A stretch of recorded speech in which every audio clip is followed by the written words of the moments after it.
ഇന്ത്യയിലെ ക്രൈസ്തവ പ്രസിദ്ധീകരണങ്ങളുടെ പൊതുവേദിയാണ് Christian press association. ഞങ്ങൾ ഈ പ്രവർത്തനം വഴി സാധാരണ ജനങ്ങളുടെ പ്രശ്നങ്ങളിലേക്ക് അവരുടെ പ്രശ്നങ്ങൾ കണ്ടെത്തി പ്രശ്ന പരിഹാരത്തിനായി പരിശ്രമിക്കുന്ന സജീവ പ്രവർത്തനങ്ങളിലാണ് എപ്പോഴും. കഴിഞ്ഞ ദിവസങ്ങളിൽ ഞങ്ങളൊരു മീറ്റിംഗ് വിളിച്ചു റാന്നിയിൽ. ബഹുമാനപ്പെട്ട ഉദയഭാനു സഹവായിരുന്നു, പാലിയറ്റ് കെയറിന്റെ ചെയർമാൻ സഹവായിരുന്നു ആ യോഗത്തിന്റെ ഉദ്ഘാടനം. ഇവിടുത്തെ MLA അടക്കം മുഴുവൻ പൊതുപ്രവർത്തകരും അന്നത്തെ യോഗത്തിലുണ്ടായിരുന്നു. 1000 വിദ്യാർത്ഥികളാണ് അവിടെ തടിച്ചുകൂടിയത്. ദരിദ്രരായ, രോഗികളായ, പ്രശ്നങ്ങൾ അനുഭവിക്കുന്ന കുടുംബങ്ങളിൽ നിന്നുള്ള ആ ജാതി മത വ്യത്യാസമന്യേ 1000 കുട്ടികളെ അവരുടെ പഠനോപകരണങ്ങൾ നൽകുവാൻ ഞങ്ങൾക്ക് സാധിച്ചു. ഇതൊന്നും എങ്ങും പോയി പിരിവെടുത്ത് നടത്തുന്ന പരിപാടിയല്ല. ആരോടും സഹായം വേണമെന്ന് ഞങ്ങൾ ഇതുവരെ ആവശ്യപ്പെടാൻ പോവാറില്ല. പക്ഷെ ഞങ്ങളുടെ സംഘടനയുടെ പ്രവർത്തകർ സജീവ സാന്നിധ്യം പുലർത്തുന്നത് കൊണ്ട് അവരെല്ലാം, ഇത് ധാരാളം ആളുകളുടെ ഒരു വലിയ കൂട്ടായ്മയായതുകൊണ്ട് അവരെല്ലാം ഈ കാര്യത്തിൽ സഹകരിക്കുകയാണ്. ദൈവം സഹായിച്ചാൽ ഈ 13-ാം തീയതി 1000-ത്തിലധികം വരുന്ന ആളുകളെ സംഘടിപ്പിച്ചുകൊണ്ട് 1500 രൂപയുടെ ദരിദ്രരും രോഗികളും പ്രശ്നങ്ങൾ അനുഭവിക്കുന്നവരുമായ ആളുകളെയാണ്, ജാതിമത ഭേദമന്യാണ് ഞങ്ങൾ കണ്ടെത്തിയിരിക്കുന്ന അയൽക്കൂട്ടങ്ങളെയാണ് സത്യത്തിൽ ആ പ്രോഗ്രാം ഏൽപ്പിച്ചിരിക്കുന്നത്. അവരാരാണോ, എന്താണോ, എവിടുത്തുകാരാണോ എന്ന് പോലും ഞങ്ങൾക്കറിയത്തില്ല. അത്രയും ആളുകളെയാണ് ഞങ്ങൾ റാന്നിയിൽ സഹായിക്കാനായിട്ട് പോകുന്നത്. ഇങ്ങനെ എനിക്ക് തോന്നുന്നു നമ്മുടെ മന്ത്രി പങ്കെടുത്ത ഒരു വലിയ സമ്മേളനത്തിൽ ഏതാണ്ട് 2500 പേരാണ് റാന്നിയിൽ തടിച്ചുകൂടിയത്. അവിടെയെല്ലാം ജീവകാരുണ്യ പ്രവർത്തനങ്ങൾ, കോവിഡ് വന്നപ്പോൾ 2.5 കോടി രൂപയുടെ ജീവകാരുണ്യ പ്രവർത്തനങ്ങളാണ് ഈ സംഘടന വഴി നടത്തിക്കൊണ്ടിരിക്കുന്നത്. അതുകൊണ്ട് കാരുണ്യ രംഗത്ത് ഒരുപക്ഷെ പലർക്കും അത്ഭുതം തോന്നും. ഒരു ടെലിവിഷൻ ചാനലുകാരൻ എന്നെ വിളിച്ചു. അദ്ദേഹം എന്നോട് പറഞ്ഞു, നിങ്ങളുടെ ഈ പ്രവർത്തനം കണ്ടിട്ട് ഞങ്ങൾക്ക് അസൂയ തോന്നുന്നു, ഞങ്ങൾ വാർത്ത ചിലപ്പോൾ കൊടുക്കേണ്ടി വരും എന്ന് പറയാൻ വിചാരിച്ച് ഇത്ര പൈസ മുടക്കി ഇച്ചിരി പൈസ എൻ്റെ നിന്ന് കിട്ടുമെന്നാ. ഞാൻ പറഞ്ഞ എൻ്റെ മോനെ, ബാല്യം മുതൽ യോദ്ധാവാ, ദാവീദിനെ പോലെ ഞാൻ ഭയപ്പെടുന്നയാളല്ല, നീ എന്നാ വാർത്ത വേണമെങ്കിലും ഇട്ടു. അവൻ എന്നോട് പറഞ്ഞ, എൻ്റെ അച്ചായ അന്വേഷിച്ചപ്പോൾ ഇതുപോലുള്ള പ്രവർത്തനങ്ങൾ വേറെ ഇല്ല. അപ്പോൾ ഇന്ന് നമ്മുടെ നാട് വലിയ പ്രതിസന്ധി നേരിട്ടുകൊണ്ടിരിക്കുകയാണ്. ഞാൻ ഈ സബ്ജക്റ്റ് ഒന്ന് സൂചിപ്പിച്ച് വിഷയത്തിലേക്ക് പ്രവേശിക്കാൻ താല്പര്യപ്പെടുകയാണ്. ഞാനൊരു പ്രസംഗം പറയേണ്ട കാര്യമില്ല. മന്ത്രി നല്ല സുന്ദരൻ പ്രസംഗം പറയും. അതിനപ്പുറത്തൊരു പ്രസംഗിക്കാൻ കഴിവുള്ളവർ ആരും ഇവിടെ ഉണ്ടോ എന്ന് എനിക്ക് തോന്നുന്നില്ല. ഞങ്ങളുടെ ഒരു മീറ്റിങ്ങിൽ 1 മണിക്കൂർ നിന്ന് പ്രസംഗിച്ചത് ഇന്നും ആയിരക്കണക്കിന് റാന്നിക്കാർ സ്മരിക്കുന്നുണ്ട് മന്ത്രിയുടെ പ്രസംഗം. ഞാൻ ഈ ചടങ്ങിന് വേണ്ടി മന്ത്രിയെ ചെന്ന് ക്ഷണിച്ചപ്പോൾ ആ സമയത്ത് എത്ര വിനയാന്വിതനായിട്ടാണ് മന്ത്രി ഈ കാര്യങ്ങൾ ഇത് പങ്കെടുക്കാം എന്ന് പറഞ്ഞത്. ഞാൻ എത്രയോ ആളുകളുടെ പ്രശ്നങ്ങളുമായി മന്ത്രി എടുക്ക ചെല്ലുമ്പോൾ അവരുടെ വേദനിക്കുന്നവരുടെ ഒരു ശബ്ദമായിട്ടാണ് മന്ത്രി VN വാസവൻ ആളുകളെ ശ്രവിക്കാറുള്ളത്. ആ മന്ത്രിയെ തന്നെ ഇതിന് ഉദ്ഘാടനത്തിൽ കിട്ടിയത് ഒരു വലിയ ഭാഗ്യമായി ഞാൻ കരുതുകയാണ്. പ്രിയപ്പെട്ടവരെ, വർത്തമാനകാല ഇന്ത്യ വലിയ പ്രതിസന്ധികൾ നേരിടുകയാണ്. നമുക്കറിയാം, സഹകരണ മേഖലയിൽ തന്നെ വെല്ലുവിളികൾ സൃഷ്ടിക്കത്തക്ക നിലയിൽ കേന്ദ്ര ഗവൺമെന്റിന്റെ നേതൃത്വത്തിൽ ഉള്ള പ്രവർത്തനങ്ങൾ നടക്കുകയാണ്. ഇന്ത്യയിൽ ദളിതർ പീഡിപ്പിക്കപ്പെടുന്നു, ന്യൂനപക്ഷങ്ങൾ പീഡിപ്പിക്കപ്പെടുന്നു. സാധാരണക്കാരൻ്റെ ആ പ്രശ്നങ്ങൾ വളരെ ജീവിക്കാൻ കഴിയാത്ത വിധത്തിലേക്ക് സാധാരണക്കാരന് ഗ്യാസിന്, പെട്രോളിന്, ഡീസലിന് എല്ലാം വില വർദ്ധിച്ചുകൊണ്ടിരിക്കുകയാണ്. വർത്തമാനകാല ഇന്ത്യ വലിയ പ്രതിസന്ധി നേരിട്ടുകൊണ്ടിരിക്കുകയാണ്. വിശദീകരിക്കുന്നില്ല. ഇപ്പൊ കുറച്ച് സോഷ്യൽ മീഡിയ ഇറങ്ങിക്കൊണ്ട് യൂട്യൂബ് ചാനല്, കാരണം ഏത് വിവരം കെട്ടവനും യൂട്യൂബ് ചാനലുകൾ തുടങ്ങാം. ഏത് പാണ്ടിക്കാരനും തുടങ്ങാം, വഴിയെ പോകുന്നവനും തുടങ്ങാം. അങ്ങനൊരു ശാന്ത. അങ്ങനെയും വലിയ നമ്മുടെ രാഷ്ട്രീയ നേതാക്കന്മാരെയും മന്ത്രിമാരെയും ഭരണാധികാരികളെയൊക്കെ ഭീഷണിപ്പെടുത്താൻ വേണ്ടി, കാശടിക്കാൻ വേണ്ടി, അതെല്ലാം വർത്തമാനകാല ഇന്ത്യ നേരിടുന്ന പ്രശ്നങ്ങളാണ്. ആ വിഷയങ്ങളിലേക്കൊന്നും ഞാൻ പോകുന്നില്ല. ഈ ഉദ്ഘാടന സമ്മേളനത്തിന് എത്തിയിരിക്കുന്ന പ്രിയപ്പെട്ട മന്ത്രിയെ എത്ര അഭിനന്ദിച്ചാലും മതി വരത്തില്ല. മന്ത്രിയെ പ്രത്യേകം അഭിനന്ദിക്കുകയാണ്. അതുകൊണ്ട് അത് മാത്രമല്ല, ഇന്ന് ഇവിടെ ആദരിക്കപ്പെടുന്ന വളരെ പ്രമുഖരായ 2-3 വ്യക്തിത്വങ്ങളുണ്ട്. ഒന്ന് ഡോക്ടർ ജെ ബെനറ്റ് എബ്രഹാം. ആതുര ശുശ്രൂഷ രംഗത്തെ ജീവകാരുണ്യ പ്രവർത്തന മേഖലകളിലും വലിയ സംഭാവന ചെയ്ത വലിയ വ്യക്തിത്വത്തിൻ്റെ ഉടമയാണ്. കാരക്കോണം മെഡിക്കൽ കോളേജിൻ്റെ ഡയറക്ടർ കൂടിയാണ്. അദ്ദേഹത്തെക്കുറിച്ച് പുരസ്കാരങ്ങൾ നൽകുമ്പോൾ വിശദമായി അത് വായിക്കാം. പ്രിയപ്പെട്ടവരെ, എത്ര മഹത്തായ പ്രവർത്തനങ്ങൾ, പാവപ്പെട്ടവന്, കാഴ്ചയില്ലാത്ത ആളുകളെ കാഴ്ചയുടെ ലോകത്തേക്ക് നയിച്ച വലിയ വ്യക്തിത്വമാണ് ഇദ്ദേഹത്തെക്കുറിച്ച്. ഞാൻ ഇത്രയും വണ്ണക്കുറവുണ്ടെന്നൊന്നും അറിയത്തില്ല. ഞാനോർത്ത് വലിയ തടിയുള്ള ഭയങ്കര, കാരണം അദ്ദേഹം ചെയ്യുന്ന പ്രവർത്തനങ്ങൾ അത്ര അത്ഭുതം സൃഷ്ടിക്കുന്ന പ്രവർത്തനങ്ങളാണ്. അദ്ദേഹത്തെ ഞങ്ങൾക്ക് കണ്ടെത്താൻ സാധിച്ചു. ഈ സംഘടനയ്ക്ക് അദ്ദേഹത്തെ ഇന്ന് മന്ത്രി ആദരിക്കും. അതിനുശേഷം നമ്മൾ ആദരിക്കുന്നത് ഡോക്ടർ ഗീവർഗീസ് യോഹന്നാൻ. വിദ്യാഭ്യാസ രംഗത്ത് തന്നെ വലിയ വിപ്ലവാത്മകമായ പ്രവർത്തനങ്ങൾ കാഴ്ചവെച്ച ഒരു വലിയ വ്യക്തിത്വത്തിൻ്റെ ഉടമയാണ് ഡോക്ടർ ഗീവർഗീസ് യോഹന്നാൻ. അതേക്കുറിച്ചൊക്കെ വിശദമായിട്ട് പറയും. അതുപോലെ തന്നെ നമ്മുടെ സാഹിത്യരംഗത്ത് ഏറ്റവും വലിയ വിപ്ലവം സൃഷ്ടിച്ച കേന്ദ്ര സാഹിത്യ അക്കാദമി ജേതാവ് കൂടിയായിരിക്കുന്ന പ്രഭാവർമ്മ ഇവിടെ വന്നിട്ടുണ്ട്. അദ്ദേഹത്തെക്കുറിച്ച് എത്ര പറഞ്ഞാലും മതിവരത്തിൽ. അത്ര അസാധാരണമായ ദൈവത്തിൻ്റെ കയ്യൊപ്പുള്ള ഒരു അത്ഭുത മനുഷ്യനാണ് അദ്ദേഹം. അദ്ദേഹത്തെയും ഇന്ന് പുരസ്കാരം നൽകി ആദരിക്കുകയാണ്.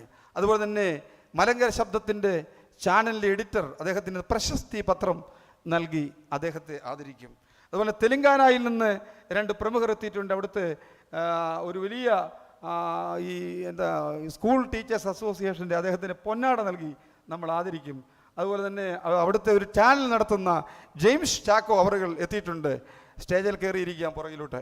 അപ്പോൾ അദ്ദേഹത്തെ ഒരു പൊന്നാട നൽകി ആദരിക്കുന്നതായിരിക്കും. പ്രിയപ്പെട്ടവരെ, വളരെ അത്ഭുതകരമായ നിലയിലാണ് ഈ പ്രോഗ്രാം സംഘടിപ്പിച്ചിരിക്കുന്നത്.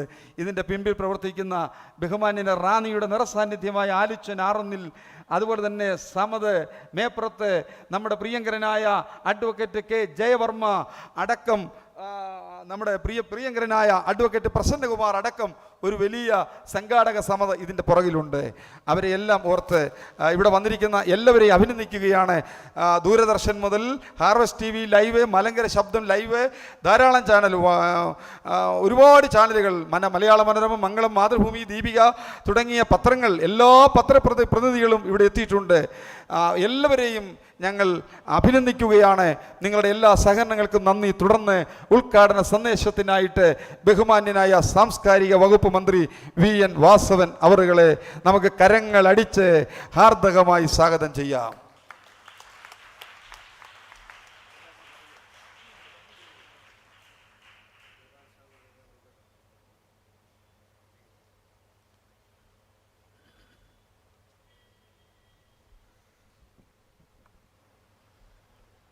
ബഹുമാനപ്പെട്ട യോഗാധ്യക്ഷൻ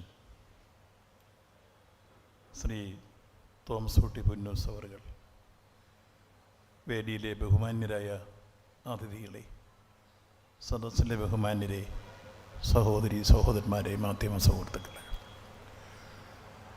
വേൾഡ് ലിറ്ററേച്ചർ ഫോറത്തിൻ്റെയും അതോടൊപ്പം തന്നെ തോമസ് കുട്ടി പാസ്റ്ററുടെ നേതൃത്വത്തിൽ രൂപം കൊണ്ടിട്ടുള്ള ഏറ്റവും വലിയ ജീവകാരുണ്യ പ്രവർത്തനങ്ങൾക്ക് നേതൃത്വം നൽകുന്ന ഓർഗനൈസേഷനുമെല്ലാം ചേർന്ന് ഇന്നിവിടെ സംഘടിപ്പിക്കുന്ന ഈ പരിപാടിയിൽ ഏറ്റവും പ്രാധാന്യമുള്ളൊരു വിഷയത്തെ സംബന്ധിച്ചാണ് ചർച്ച നടത്താൻ തിരഞ്ഞെടുത്തിട്ടുള്ളത്.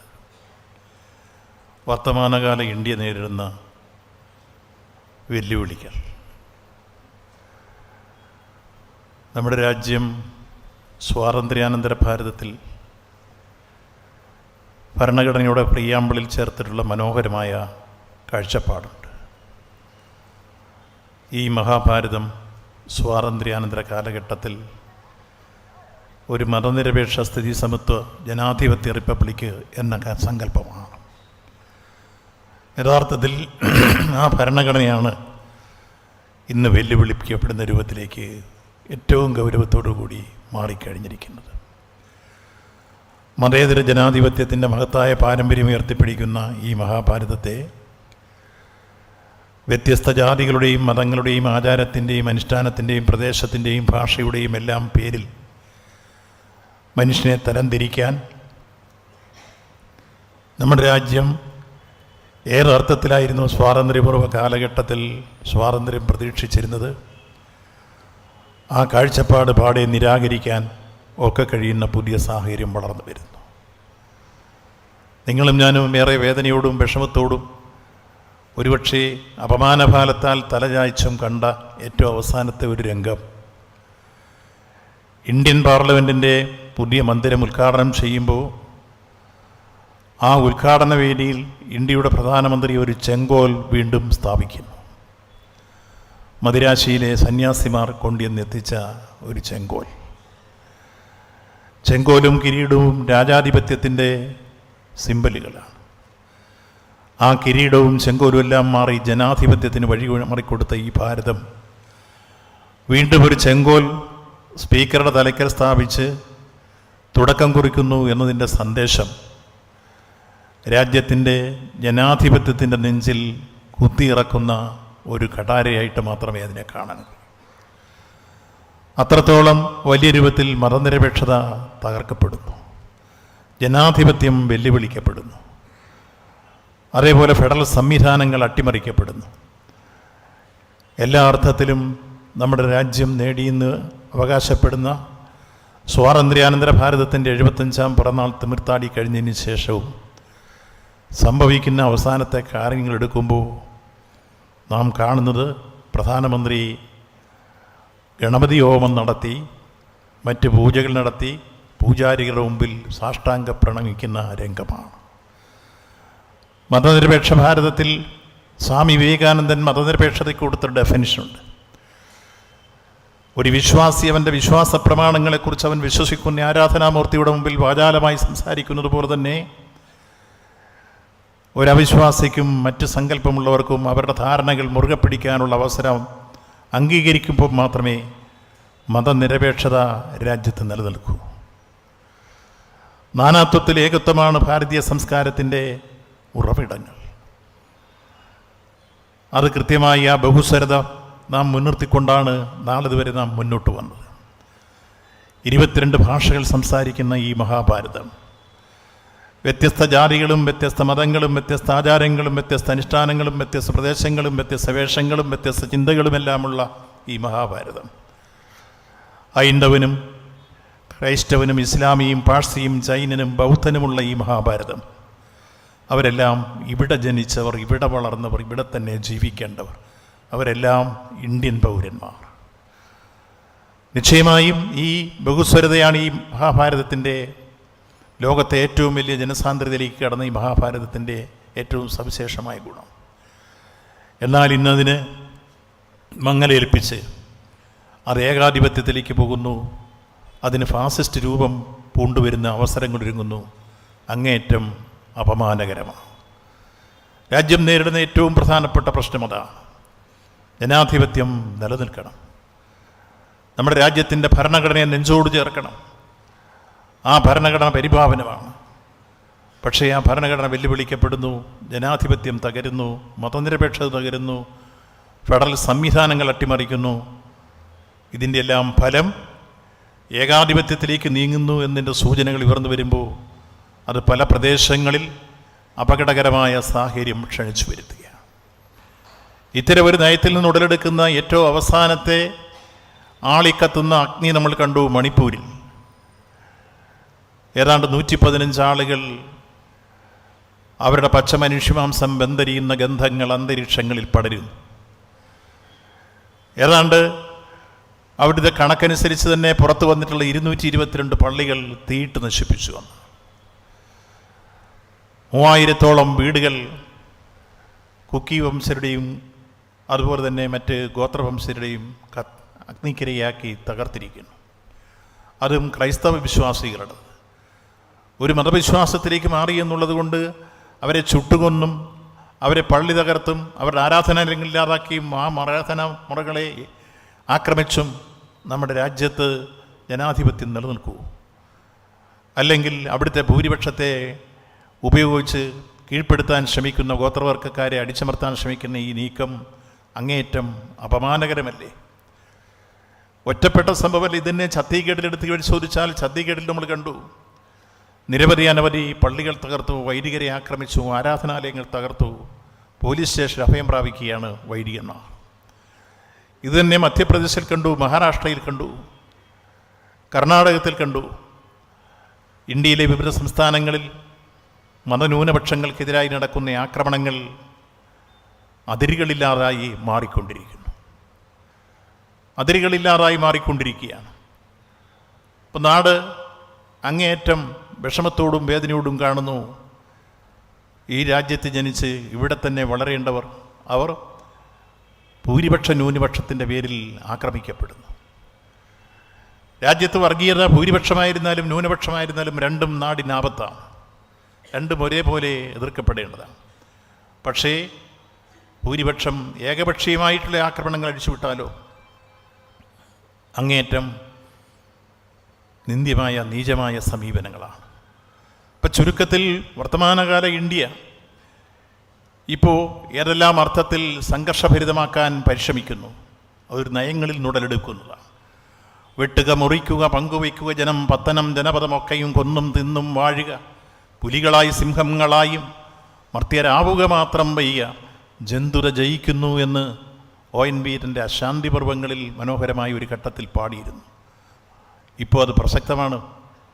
ഇവിടെ മർത്യരാവുക മാത്രം വയ്യ, ജന്തുത ജയിക്കുന്നു എന്ന രൂപത്തിലേക്കുള്ള പൈശാചിക കൃത്യങ്ങൾ വരുന്നു. എത്രയോ സംഭവങ്ങൾ എടുത്ത് വേണമെങ്കിലും സൂചിപ്പിക്കാനുണ്ട്. അതിൻ്റെ ഒന്നും വിശദാംശങ്ങളിലേക്ക് വരുന്നില്ല. അപമാനഭാരത്താൽ നമ്മുടെ നാട് തലചായ്ക്കുന്ന മറ്റൊരു സംഭവമാണ് രാജ്യാന്തര കായികമേളയിൽ പോയി മെഡൽ വാങ്ങി രാജ്യത്തിൻ്റെ അഭിമാനം ആകാശത്തോളം ഉയർത്തിയ കായിക താരങ്ങൾ തങ്ങൾ ലൈംഗിക അതിക്രമങ്ങൾക്ക് വിധേയരായിരിക്കുന്നു. ആരിൽ നിന്ന്? അതിൻ്റെ ദേശീയ അധ്യക്ഷനും അതോടൊപ്പം തന്നെ ജനപ്രതിനിധിയുമായ പ്രസിഡന്റിൽ നിന്ന്. എത്ര ദിവസമായി ഗുസ്തിതാരങ്ങൾ അവസാനം അവരുടെ മെഡലുമായി അവർ ഗംഗയിൽ ഒഴുക്കാൻ പോകുന്ന രംഗം കരളലിയിക്കുന്ന കാഴ്ചകളായിരുന്നു. രാജ്യം ഏറെ വിങ്ങലോടെ, വേദനയോടെ, വിഷമത്തോടെ ആ കായിക താരങ്ങൾ തങ്ങളുടെ മെഡലുകൾ ഗംഗയിൽ ഒഴുക്കാൻ പോയ രംഗം ദൃശ്യമാധ്യമങ്ങളിൽ വീക്ഷിക്കുകയുണ്ടായി. ഈ രാജ്യം എങ്ങോട്ടാണ് പോകുന്നത്? ഈ രാജ്യത്ത് ഇത്തരത്തിലുള്ള ഏറ്റവും നെറുകെട്ട പ്രവർത്തനങ്ങൾ അല്ലെങ്കിൽ ഏറ്റവും ക്രൂരവും പൈശാചികവുമായ സമീപനങ്ങൾ സ്വീകരിക്കുന്ന ദുഷ്ടന്മാരെ സംരക്ഷിക്കാമോ? രാജ്യത്തിൻ്റെ പരമോന്നത നീതിപീഠം ഈ വിഷയത്തിൽ കേസെടുക്കണമെന്ന് പറഞ്ഞ് അറസ്റ്റ് ചെയ്യണമെന്ന് പറഞ്ഞാൽ പോലും ഭരണാധികാരികൾക്ക് അത് ചെയ്യാൻ കഴിയാതെ ഇത്തരത്തിലുള്ള ആളുകളെ സംരക്ഷിക്കാൻ മുന്നോട്ട് വരുന്നുവെങ്കിൽ എത്ര അപകടകരമായ സാഹചര്യമാണ് നമ്മുടെ രാജ്യം ചെന്നുപെട്ടിരിക്കുന്നത്. സാംസ്കാരിക രംഗത്തെ അധപതനമല്ലേ? ഈ മഹാഭാരതം ഉയർത്തിപ്പിടിക്കുന്ന സമ്പന്നമായ ഒരു സാംസ്കാരിക പാരമ്പര്യത്തിൻ്റെ മുഖത്ത് പുഴുക്കുത്തേൽപ്പിക്കുകയല്ലേ? ഇത്തരത്തിലുള്ള അധമ സംസ്കാരത്തെ എല്ലാ അർത്ഥത്തിലും പ്രോത്സാഹിപ്പിക്കുന്ന രൂപത്തിലോട്ട് ഭരണാധികാരികൾ മാറിയാൽ നിശ്ചയമായും അതിനെതിരായി ഉറക്ക ചിന്തിക്കേണ്ട സമയം സമാഗതമായിരിക്കുന്നു. ഗുജറാത്തിലെ വംശഹത്യ ഒരു ഘട്ടത്തിൽ നമ്മൾ കണ്ടതാണ്. ആ വംശഹത്യയിലെ കുറ്റവാളികളെ ഏതർത്ഥത്തിലാണ് പുറത്തുവിട്ടതെന്ന സുപ്രീം കോടതിയുടെ ചോദ്യത്തിന് ഇതുവരെ ആർക്കും ഉത്തരം നൽകാൻ കഴിഞ്ഞില്ല. ബിൽക്കി ബാനു കേസ് എന്തേ അതിനൊരു ഉത്തരം നൽകാൻ കഴിയാതെ വരുന്നു? എന്തേ അതിനൊരു ഉത്തരം നൽകാൻ കഴിയാതെ വരുന്നു? ഒരു വിഭാഗം ഒരു മതത്തിന് നേരെ നടന്ന ഹീനമായ ആക്രമണത്തിൻ്റെ ഞെട്ടിപ്പിക്കുന്നതും അതോടൊപ്പം തന്നെ ഏറ്റവും ക്രൂരവുമായും പൈശാചികവുമായ കൃത്യങ്ങളുടെ ഉള്ളടക്കൽ നേതൃത്വം വഹിച്ചവരല്ലേ? അവരെ നിരുപാധികം തുറന്നു വിടുന്നു. രാജ്യം എങ്ങോട്ടാണ് പോകുന്നത്? ഈ തരത്തിൽ എത്രയെത്ര സംഭവങ്ങൾ വേണമെങ്കിലും നമ്മുടെ രാജ്യത്ത് ഇതൊക്കെ ചൂണ്ടിക്കാണിക്കാൻ മുന്നോട്ട് വന്നാൽ ആ ചൂണ്ടിക്കാണിക്കാൻ വരുന്നവരെ നിഷ്കരണം കൊന്നു തള്ളുന്ന സംസ്കാരവും നമ്മുടെ നാട്ടിൽ വളരുന്നില്ലേ? അതിൻ്റെ ഏറ്റവും നല്ല ഉദാഹരണമല്ലേ ഒരു പത്രപ്രവർത്തകയും ഏറ്റവും നല്ല രൂപത്തിൽ ചാനലുകളിലൊക്കെ സമ്മതിക്കാനും എത്തിച്ചേർന്ന എഴുത്തുകാരി ഗൗരി ലങ്കേഷിനെ ഇത്തരത്തിലുള്ള അധാർമികതയ്ക്കെതിരെ അടയാടിൻ്റെ പേരിൽ അവരെ കൊന്നു കൊലവിളിച്ചില്ലേ? ഗൗരി ലങ്കേഷിനെ കൊന്നതിന് എന്തെങ്കിലും ന്യായം പറയാനുണ്ടോ? അവരേതെങ്കിലും തീവ്രവാദി പ്രസ്ഥാനത്തിൻ്റെ പ്രവർത്തകരായിരുന്നു? അവരേതെങ്കിലും തരത്തിലുള്ള മറ്റ് കുഴപ്പങ്ങൾ പിടിച്ച സംഘടനകളുമായി ബന്ധപ്പെട്ടതല്ല. അവരുടെ പേന തൂലിക പടവാളായിരുന്നു എന്നതാണ്. വർഗീയതയ്ക്കെതിരെ, അഴിമതിക്കെതിരെ, അരാജകത്വത്തിനെതിരെ അടരാടിയ ഗൗരി ലങ്കേഷ്. കൽബുർഗി സർഗാത്മക സാഹിത്യത്തിൻ്റെ പ്രതീകവും വിദ്യാഭ്യാസ വിചക്ഷണവുമായിരുന്നു കൽബുർഗി. മഹാത്മാഗാന്ധിയെ കൊലപ്പെടുത്തിയതുപോലെ അദ്ദേഹത്തെ വിളിച്ച് ചോദിക്കുന്നു, വീട്ടിലുണ്ടോ സർ? ഉണ്ട്. അദ്ദേഹത്തിൻ്റെ ഡോറിൽ മുട്ടുന്നു, കറക് തുറക്കുന്നു, നെഞ്ചിന് നേരെ 3 വെടിയാണ്. കൽബുർഗി പിടഞ്ഞു വീണ് മരിക്കുന്നു. ആ കൽബുർഗി ഏതെങ്കിലും രാഷ്ട്രീയ പ്രസ്ഥാനത്തിൻ്റെയോ തീവ്രവാദി പ്രസ്ഥാനത്തിൻ്റെയോ പ്രതിനിധിയാണോ? അല്ല. രാജ്യമറിയപ്പെടുന്ന ഒരു ചിന്തകൻ, വിദ്യാഭ്യാസ വിചക്ഷണൻ, സർഗാത്മക സാഹിത്യത്തിൻ്റെ പ്രതീകം കൽബുർഗി ഇത്തരത്തിൽ നിഷ്കരണം കൊലയപ്പെടുന്നു. അതേപോലെ നമ്മൾ കണ്ടു ഗോവിന്ദ ബസാരി, പ്രശസ്ത ചിന്തകനും എഴുത്തുകാരനും. അദ്ദേഹത്തിനെ എന്തിനു കൊലപ്പെടുത്തി? ഉത്തരമില്ല. വേണ്ട, നമ്മുടെ തൊട്ടടുത്ത അയൽക്കാരനാണ് പെരുമാൾ മുരുകൻ. പെരുമാൾ മുരുകൻ്റെ കൃതി വായിച്ചിട്ടുള്ള ഒരു സദസ്സിലും വേദിയിലും ഉണ്ടാവാം. അദ്ദേഹം ഏറ്റവും അവസാനം എഴുതിയ ഒരു കൃതിയിൽ ഒരു ഗ്രാമാന്തരത്തിൽ നിൽക്കുന്ന അധമ സംസ്കാരത്തിനെതിരെ വിരൽ ചൂണ്ടി അത് അവസാനിപ്പിക്കാൻ വേണ്ടി, അത് തുറന്നു കാണിക്കാൻ വേണ്ടി അദ്ദേഹം എഴുതിയിരുന്നു അർത്ഥനാരീശ്വരൻ എന്ന അർത്ഥം വരുന്ന ഒരു കഥ. മലയാളത്തിൽ അതിൻ്റെ ട്രാൻസ്ലേഷൻ ഞാൻ കണ്ടു. അതെഴുതിയതിൻ്റെ പേരിൽ അദ്ദേഹത്തിൻ്റെ കഴുത്തിൽ കത്തിവെച്ചും നെറ്റിയിൽ തൂക്കു ചൂണ്ടിയും അദ്ദേഹത്തെ നാടുകടത്തി. അതേ അർത്ഥമുള്ള മറ്റൊരു സവർണൻ ഒരു കഥ എഴുതി. പക്ഷേ അയാൾക്ക് നാടുകടത്തലില്ല, വെടിയില്ല, അട്ടിപ്പായിക്കലില്ല. അവസാനം പെരുമാൾ മുരുകനെ തിരിച്ചു വിളിച്ചു വരുത്തി എഴുതിയത് പിൻവലിക്കുകയും ഇനി ഇതുപോലെ എഴുതുകയില്ലെന്ന് ഞാൻ ഇവിടെ താമസിക്കാൻ അനുവദിക്കാം. അവസാനം പെരുമാൾ മുരുകൻ ഫേസ്ബുക്കിൽ പോസ്റ്റ് ഇട്ടു, ഞാൻ ഇനി മനുഷ്യനെക്കുറിച്ച് എഴുതില്ല. ഒരു ദളിതൻ സാഹിത്യകാരനായിരുന്ന പെരുമാൾ മുരുകനോട് ഈ കാലഘട്ടം സ്വീകരിച്ച എത്രയോ ക്രൂരമായ സമീപനത്തിൻ്റെ, നീതിരഹിതമായ സമീപനത്തിൻ്റെ ഉള്ളടക്കമാണ് പെരുമാൾ മുരുകൻ. ഇങ്ങനെ കലാരംഗത്ത്, സാഹിത്യരംഗത്ത് വർത്തമാന കാലഘട്ടത്തിൻ്റെ അധമ സംസ്കാരത്തെ ആട്ടിപ്പായിക്കാൻ തൂലികയെ പടവാളാക്കുന്നവർക്കെതിരെ കഠാര രാഷ്ട്രീയവുമായി ഇറങ്ങി വരുന്നു. ആശയങ്ങളെ ആശയം കൊണ്ട് നേരിടാൻ കഴിയുമ്പോഴാണ് കത്തിയെടുക്കുക, ആയുധമെടുക്കുക. അങ്ങനെ ആയുധമെടുക്കുന്ന അവസരം ഈ മഹാഭാരതത്തിൽ വളർന്നു വരുന്നു. എത്രയോ പ്രതിഭകൾ, പ്രഗത്ഭ പ്രശസ്തർ, പ്രതിഭാശാലികൾ തങ്ങളുടെ പുരസ്കാരങ്ങൾ തിരിച്ചേൽപ്പിച്ചു, തെറ്റായി സമീപനങ്ങൾ വളർന്നു വന്ന് കണ്ടതിൻ്റെ അടിസ്ഥാനത്തിൽ. അതുപോലെ തന്നെ നിസ്വാർത്ഥമായി ജനങ്ങളുടെ ഇടയിൽ പ്രവർത്തിച്ചിരുന്ന ഫാദർ സ്റ്റാൻസാമി. എന്തിനാണ് ഫാദർ സ്റ്റാൻസാമിയെ ഇഞ്ചിഞ്ചായി കശാപ്പ് ചെയ്തത്? അദ്ദേഹം ചെയ്ത കുറ്റമാണ്. എന്ത് കുറ്റമാണ്? സ്റ്റാൻസാമിക്ക് ഏത് തീവ്രവാദി ബന്ധമാണ് ഉണ്ടായിരുന്നത്? അദ്ദേഹം ജനിച്ച നാട്ടിൽ നിന്ന് മറ്റൊരു പ്രദേശത്ത് പോയി ആദിവാസികളുടെ ഇടയിൽ അവരുടെ സാമ്പത്തികവും സാമൂഹ്യവും സാംസ്കാരികമായ ഉയർച്ചയ്ക്ക് വേണ്ടി അദ്ദേഹത്തിൻ്റെതായ ദൗത്യം ഏറ്റെടുത്തുകൊണ്ട് പ്രവർത്തിച്ചു അദ്ദേഹം. ആ ഫാദർ സ്റ്റാൻസാമിയെ ജയിലിൽ കയ്യാമം വെച്ച് കൽത്തുറങ്കിലടച്ച് ഇഞ്ചിഞ്ചായി അവസാനം ഒരു ഗ്ലാസ് വെള്ളം തൻ്റെ കൈകൊണ്ടെടുത്ത് കഴിക്കാൻ കഴിയാത്ത രൂപത്തിൽ വിറയാർന്ന രൂപത്തിലേക്ക് അദ്ദേഹത്തിൻ്റെ ശരീരം മാറി ഇഞ്ചിഞ്ചായി അദ്ദേഹത്തെ കശാപ്പിയില്ലേ. മുമ്പും നമ്മുടെ ഈ മഹാഭാരതത്തിൽ കണ്ടു അത്തരത്തിലുള്ള പൈശാചിക കൃത്യങ്ങൾ. ഫാദർ ഗ്രഹാം സ്റ്റെയിനെയും 2 കുട്ടികളെയും ചുട്ടുകൊന്ന മിഷണറിമാർക്കെതിരായിട്ടുള്ള ആക്രമണങ്ങൾ. ഇത്തരത്തിലുള്ള സംഭവങ്ങൾ ഒന്നിനു പുറകെ ഒന്നായി വന്നുകൊണ്ടിരിക്കുന്നത് ഏത് കേന്ദ്രത്തിൽ നിന്ന്?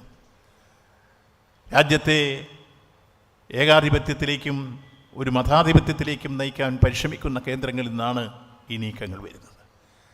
നിശ്ചയമായും വർത്തമാനകാല ഇന്ത്യ നേരിടുന്ന ഏറ്റവും ഗൗരവമേറിയ പ്രശ്നങ്ങൾ, ജനകീയ പ്രശ്നങ്ങൾ, തൊഴിലില്ലായ്മയും വിലക്കയറ്റവും അതെല്ലാം രൂക്ഷമായ ഒരു ഭാഗത്തുകൂടി വരുമ്പോൾ തന്നെ അനവധി സംഭവങ്ങൾ ഒന്നിനു പുറകെ ഒന്നായി ഓരോ ഭാരത പൗരൻ്റെയും മൗലിക അവകാശങ്ങൾ ധ്വംസിച്ചുകൊണ്ട്, ജനാധിപത്യ അവകാശങ്ങൾ കശാപ്പ് ചെയ്തുകൊണ്ട്, പത്രമാരണ നിയമങ്ങൾ പോലും അപ്രഖ്യാപിതമായി ഏർപ്പെടുത്തിക്കൊണ്ട് എത്ര പത്രപ്രവർത്തകരെ ഈ കാലഘട്ടത്തിൽ കയ്യാമം വെച്ച് കൽത്തുറങ്കിലടച്ചു?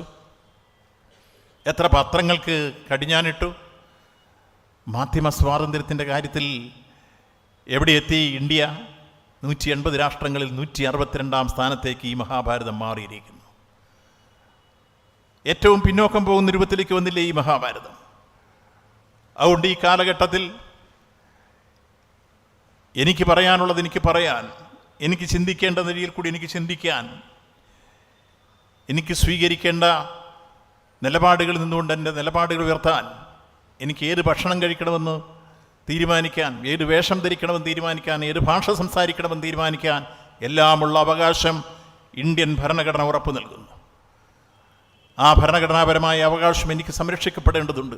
പക്ഷേ അതിനെതിരെ വെല്ലുവിളി ഉയർന്നാൽ വർത്തമാനകാല ഇന്ത്യയിലെ പൗരബോധം സാംസ്കാരിക പ്രവർത്തകർ ഉണർന്നും ഉയർന്നും എഴുന്നേറ്റ് ഈ തിന്മകൾക്കെതിരെ തിരയടങ്ങാത്ത പ്രതിഷേധം വളർത്തിക്കൊണ്ടുവരേണ്ടതാണ്. അതാണ് വർത്തമാനകാല ഇന്ത്യ നേരിടുന്ന ഗൗരവമേറിയ പ്രശ്നങ്ങൾ. ഈ തരത്തിലുള്ള എല്ലാ തെറ്റായ നീക്കങ്ങൾക്കെതിരെയും അഥവാ സംസ്കാരത്തിനെതിരെയും അല്ലെങ്കിൽ ഭൂരിപക്ഷ വർഗീയതയ്ക്കും ന്യൂനപക്ഷ വർഗീയതയ്ക്കും എല്ലാവർക്കും അറിയാം എത്ര ഉന്നതമായ രൂപത്തിൽ അദ്ദേഹത്തിൻ്റെ വീക്ഷണങ്ങൾ ഉയർത്തിക്കൊണ്ടാണ് അദ്ദേഹത്തിൻ്റെ കാവ്യരചനകൾ വരുന്നത്. അദ്ദേഹം കേന്ദ്ര സാഹിത്യ അക്കാദമിയുടെയും കേരള സാഹിത്യ അക്കാദമിയുടെയും അനവധി പുരസ്കാരങ്ങൾ, അദ്ദേഹത്തിൻ്റെ തൂലികയിൽ നടന്നു വീഴുന്ന ഏത് വചനങ്ങളും നമുക്ക് ഏറ്റവും കൂടുതൽ ആസ്വദിക്കാനും സാഹിത്യ ലോകത്തിനും അതുവഴി സാംസ്കാരിക കേരളത്തിനും അഭിമാനിക്കാൻ വക നൽകുന്നതുമായി തീരുന്നു. അദ്ദേഹത്തെ ആദരിക്കാൻ തീരുമാനിച്ചത് ഏറ്റവും ശ്ലാഘനീയമായ നിങ്ങളുടെ ഒരു തീരുമാനമാണ്. അദ്ദേഹത്തിന് ഹൃദയം നിറഞ്ഞ അനുമോദനങ്ങൾ അർപ്പിക്കുകയാണ്. മറ്റൊരാൾ ഡോക്ടർ ബെന്നറ്റ് എബ്രഹാം. അദ്ദേഹത്തെക്കുറിച്ച് കൂടുതൽ കാര്യങ്ങൾ എനിക്കറിയാവുന്നത്, അദ്ദേഹം ഡോക്ടറാണ്. അദ്ദേഹം കാരക്കോണം മെഡിക്കൽ കോളേജിൻ്റെ ഡയറക്ടറായി പ്രവർത്തിക്കുന്നു. ആതുര സേവന രംഗത്തും ജീവകാരുണ്യ പ്രവർത്തന രംഗത്തുമെല്ലാം അദ്ദേഹത്തിൻ്റെതായ സംഭാവനകൾ വലിയ രൂപത്തിൽ ഈ സമൂഹത്തിന് ആസ്വദിക്കാൻ കഴിഞ്ഞിട്ടുണ്ട്. അദ്ദേഹത്തെ പോലുള്ള പ്രഗത്ഭനായ ഒരു ഡോക്ടറെ ഈ തരത്തിൽ നിങ്ങൾ ആദരിക്കാൻ തീരുമാനിച്ചത് നന്നായി. അദ്ദേഹത്തിന് പ്രത്യേകമായ അനുമോദനങ്ങൾ അർപ്പിക്കുന്നു. അതേപോലെ തന്നെ ഇവിടെ ഗീവറീസ് മാർ യോഹന്നാൻ, അദ്ദേഹത്തെയും ആദരിക്കാൻ തീരുമാനിച്ചു. അദ്ദേഹത്തെക്കുറിച്ചുള്ള പ്രവർത്തനങ്ങളും അദ്ദേഹത്തിൻ്റെ വിവരങ്ങളുമെല്ലാം ഇവിടെ വിശദീകരിക്കും. കൂടുതൽ അദ്ദേഹത്തെ ഈ സന്ദർഭത്തിൽ പ്രത്യേകമായി അനുമോദിക്കുന്നു. ഇങ്ങനെ ഏതായാലും വേൾഡ് ലിറ്ററേച്ചർ ഫോറം അംഗീകാരം നേടുന്നവരെ ആദരിക്കുന്നത് സംസ്കാരത്തിൻ്റെ ഭാഗമാണ്. ആ നിലയിൽ ഇന്നവരെ നിങ്ങൾ ഈ തരത്തിൽ ആദരിക്കാൻ കൂടി തീരുമാനമെടുത്തുകൊണ്ട് നിങ്ങളുടെ 25ാം വാർഷികത്തിലേക്ക് കടന്നു വരുമ്പോൾ കഴിഞ്ഞ വർഷങ്ങളിലെല്ലാം നിങ്ങൾ ചെയ്ത ഒട്ടനവധി പ്രവർത്തനങ്ങളിൽ ചിലതിലെങ്കിലും ഞാൻ നോക്കിക്കണ്ടവനാണ്. പ്രത്യേകിച്ച് പ്രളയക്കെടുതിയിലും കോവിഡ് കാലഘട്ടത്തിലുമെല്ലാം തോമസ് ഊട്ടി പാസ്റ്ററുടെ നേതൃത്വത്തിൽ നടന്നിട്ടുള്ള സുദീർഘമായ സേവനങ്ങളും അതോടൊപ്പം തന്നെ ജീവകാരുണ്യ പ്രവർത്തനങ്ങളും അഭിനന്ദനാർഹമാണ്. ആയിരക്കണക്കിന് ആളുകൾക്ക് അഭയം നൽകി സേവനത്തിൻ്റെ തുറകളിൽ ഊന്നുകൊണ്ട് ആശ്വാസങ്ങൾ പകർന്നു. അദ്ദേഹം പത്തനംതിട്ട ജില്ലയിലും കോട്ടയം ജില്ലയിലും സമീപ പ്രദേശങ്ങളിലുമൊക്കെ സംഘടിപ്പിച്ചിട്ടുള്ള ഒട്ടനവധി പരിപാടികൾ വീക്ഷിക്കാൻ ഇടവരുന്നുണ്ട്. ചില പരിപാടികളിൽ പങ്കെടുത്തിട്ടുമുണ്ട്. ആ പ്രവർത്തനങ്ങൾക്കെല്ലാം ഭാവിയിലും വലിയ രൂപത്തിലുള്ള വിജയം കരസ്ഥമാക്കി മുന്നോട്ട് നീങ്ങട്ടെ എന്ന് ആശംസിച്ചുകൊണ്ട് 25ാം വാർഷികം ആഘോഷിക്കുന്ന വേൾഡ് ലിറ്ററസി ഫോറത്തിൻ്റെ ഈ സമ്മേളനം ഔപചാരികമായി ഉദ്ഘാടനം ചെയ്തതായി പ്രഖ്യാപിക്കുന്നു. നന്ദി, നമസ്കാരം.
അടുത്ത പുരസ്കാര വിതരണമാണ് ഇപ്പോൾ നടക്കാൻ പോകുന്നത്.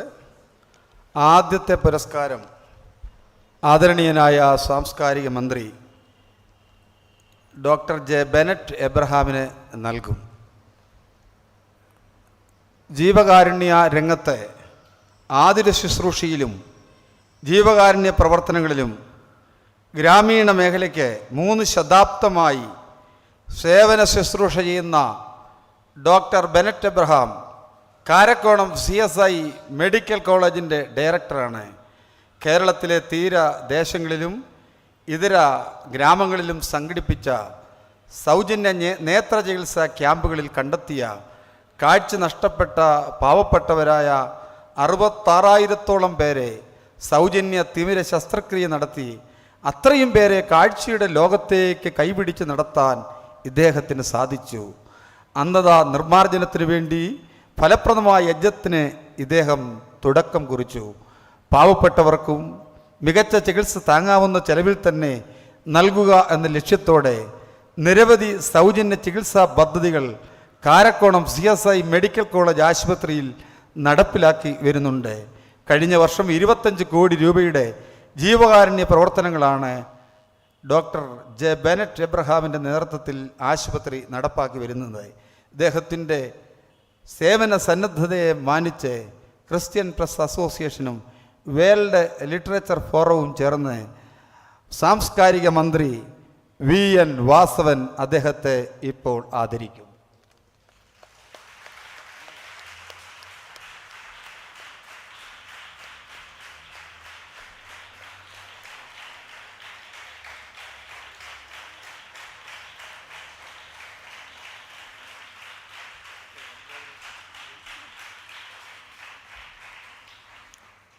അടുത്ത പുരസ്കാരം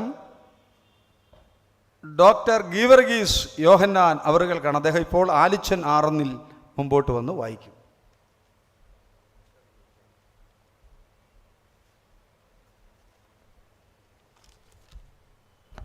ബഹുമാന്യരെ, ഡോക്ടർ ഗീവർഗീസ് യോഹന്നാൻ അവറുകൾക്ക് വിദ്യാരത്ന അവാർഡാണ് ബഹുമാന്യനായ സാംസ്കാരിക വകുപ്പ് മന്ത്രി പ്രിയപ്പെട്ട വാസവൻ അവറുകൾ സമർപ്പിക്കുന്നത്. MGM എന്ന ബ്രാൻഡ് നെയിം കേരള വിദ്യാഭ്യാസ മേഖലയ്ക്ക് സംഭാവന നൽകിയ ഇദ്ദേഹം 1974 നാഥൻ ട്രേഡിംഗ് LLC എന്ന പേരിൽ ഒമാനിൽ ഒരു കമ്പനി ആരംഭിച്ചു. ആയിരങ്ങൾക്ക് ആ കമ്പനി മുഖാന്തരം തൊഴിൽ അവസരങ്ങൾ നൽകുന്നു. 1994 കൊട്ടാരക്കരയിൽ ഡോക്ടർ ഗീവർഗീസ് യോഹന്നാൻ സാധാരണ ജനങ്ങളുടെ വിദ്യാഭ്യാസം ലക്ഷ്യമിട്ട് MGM പബ്ലിക് സ്കൂൾ സ്ഥാപിച്ചു. പിന്നീട് 25ഓളം സ്കൂളുകൾ തുടങ്ങി. പിന്നാലെ ഉന്നത വിദ്യാഭ്യാസ മേഖലയിലുള്ള MGM college of arts and science engineering കോളേജുകൾ, ഫാർമസി കോളേജുകൾ എന്നിവ സ്ഥാപിച്ചു. 2018 പ്രളയത്തിൽ തകർന്ന 12ഓളം വീട്ടുകാർ പന്ത്രണ്ടോളം വീടുകൾ നിർമ്മിച്ചു നൽകി. വിവിധ ചാരിറ്റി പ്രവർത്തനങ്ങളിലൂടെ മലയാളി സമൂഹത്തിൻ്റെ ശ്രദ്ധേയനായ ഡോക്ടർ ഗീവർഗീസ് യോഹന്നാനെ ക്രിസ്ത്യൻ പ്രസ് അസോസിയേഷനും വേൾഡ് ലിറ്ററേച്ചർ ഫോറവും ചേർന്ന് ആദരിക്കുന്നു.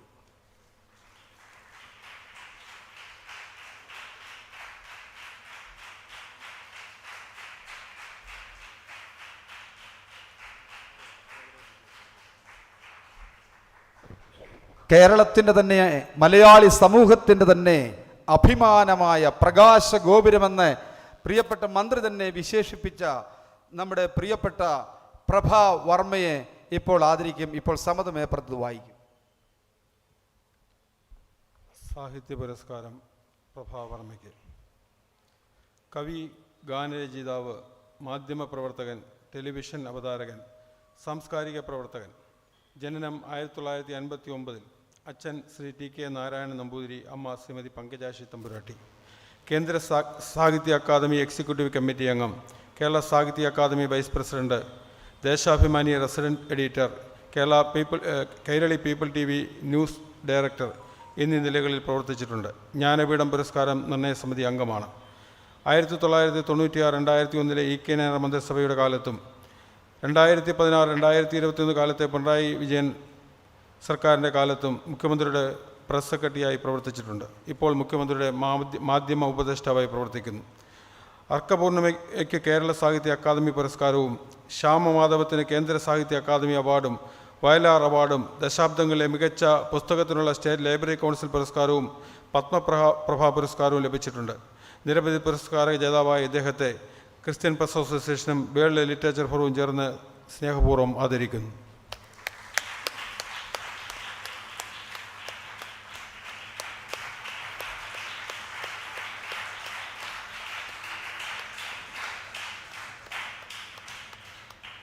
പ്രശസ്തി പത്രം കോട്ടപ്പുറം ബെന്നി.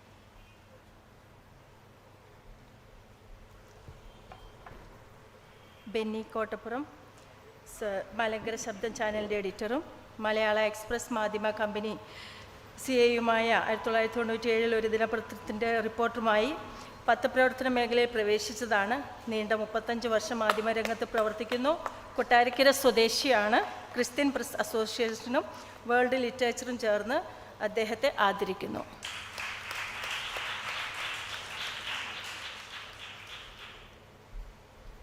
ഇപ്പോൾ ഡോക്ടർ ബെനറ്റ് എബ്രഹാമിനെ നമ്മുടെ മുൻ നിയമസഭ ഡെപ്യൂട്ടി സ്പീക്കർ പാലോളി രവി പ്രശസ്തി പത്രം നൽകി ആദരിക്കും.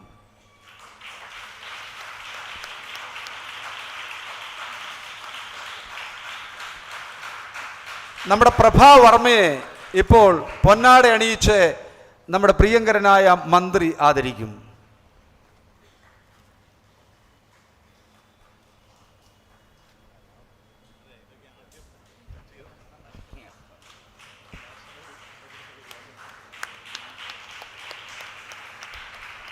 ഡോക്ടർ ഗീവർഗീസ് യോഹന്നാനെ ഇപ്പോൾ മന്ത്രി പൊന്നാട അണിയിച്ച് ആദരിക്കും.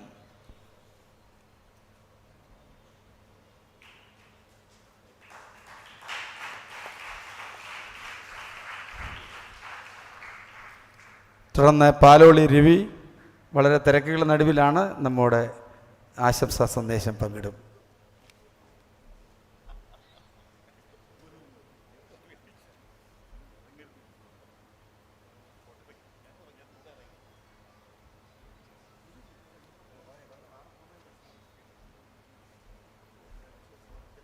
ബഹുമാന്യരേ,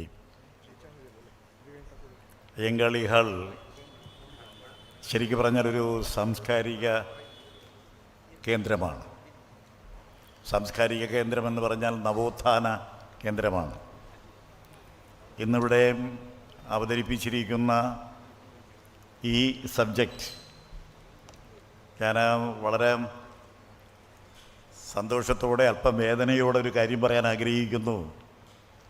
രാജ്യത്ത് ഇത്രയേറെ പ്രതിരോധത്തിൻ്റെ ഉറവകൾ തീർത്ത ഒരു രാജ്യം ലോകത്തെവിടെയും ഉണ്ടായിട്ടില്ല. പാരതന്ത്ര്യത്തിനെതിരായി, അടിമത്തത്തിനെതിരായി, നിരക്ഷരതയ്ക്കെതിരായി, ദാരിദ്ര്യത്തിനെതിരായി നമ്മുടെ രാജ്യത്ത് ഇത്രയേറെ പടിപടിയായി പ്രതിരോധത്തിൻ്റെ ഉറവകൾ തീർത്ത് ലോകം മുഴുവനും ശ്രദ്ധിക്കപ്പെടുന്ന ഒരു രാജ്യമാക്കി നമ്മുടെ രാജ്യത്തെ മാറ്റി. സ്വാതന്ത്ര്യ സമര കാലത്ത് അന്ന് നമ്മുടെ മുൻ തലമുറക്കാർ വിളിച്ചൊരു മുദ്രാവാക്യമുണ്ട്: എത്ര നാൾ അടിമയായി കിടക്കണം സഖാക്കളെ, പൗത്രരെങ്കിലും സ്വതന്ത്രരായി വരേണ്ടയോ. നമ്മൾ വിളിക്കേണ്ട മുദ്രാവാക്യമായിനി. നമ്മുടെ മക്കൾക്ക് ഇവിടെ സ്വാതന്ത്ര്യത്തോടെ ജീവിക്കണമെങ്കിൽ, നമ്മുടെ മക്കളും കൊച്ചുമക്കളും ഈ 70 വർഷക്കാലം നമ്മൾ ഈ രാജ്യത്ത് ജീവിച്ചതുപോലെ നമ്മുടെ മക്കൾക്കും നമ്മുടെ കൊച്ചുമക്കൾക്കും ജീവിക്കണമെങ്കിൽ എത്ര പോയാലൊന്നുറങ്ങാം, എനിക്കിനി എത്ര പോയാലൊന്നുറങ്ങാമെന്നുള്ള റോബർട്ട് ഫ്രോസ്റ്റിൻ്റെ മനോഹരമായ woods are lovely dark and deep, I have promises to keep, miles to go before I sleep and miles to go before I sleep. അത് ജവഹർലാൽ നെഹ്റു പോക്കറ്റിൽ സൂക്ഷിച്ചൊരു കവിതയാണ് റോബർട്ട് ഫ്രോസ്റ്റിൻ്റെ. എത്ര നാൾ നമ്മൾ മുമ്പോട്ട് പോയാൽ, എത്ര ഉറങ്ങാതിരുന്നാൽ നമ്മൾ വളരെ സന്തോഷത്തോടെ ജീവിച്ച നമ്മുടെ ഈ പുണ്യഭൂമിയെ നമുക്ക് തിരിച്ചു കൊണ്ടുവരാൻ കഴിയും. നമുക്കെല്ലാവർക്കും ഭരണം മാത്രം മതി. ഈ ഭരണങ്ങൾ മുഴുവനും ഈ രാജ്യത്ത് വിലയ്ക്ക് വാങ്ങാനുള്ള വിൽപ്പന കേന്ദ്രങ്ങളായി ഈ രാജ്യത്ത് മാറ്റിക്കൊണ്ടിരിക്കുന്നു. ഇവിടെ ബഹുമാനായ മന്ത്രി സംസാരിച്ചപ്പോൾ പാർലമെൻറ്റിൽ അനുഭവം പറഞ്ഞു. നിങ്ങൾക്കറിയാമോ, ഇവിടെ നമ്മുടെ നമുക്ക് ചിന്തിക്കാൻ കഴിയുമോ? MT വാസുദേവൻ നായരുടെ ഒരു സിനിമ ഈ രാജ്യത്ത് അവാർഡ് നേടി.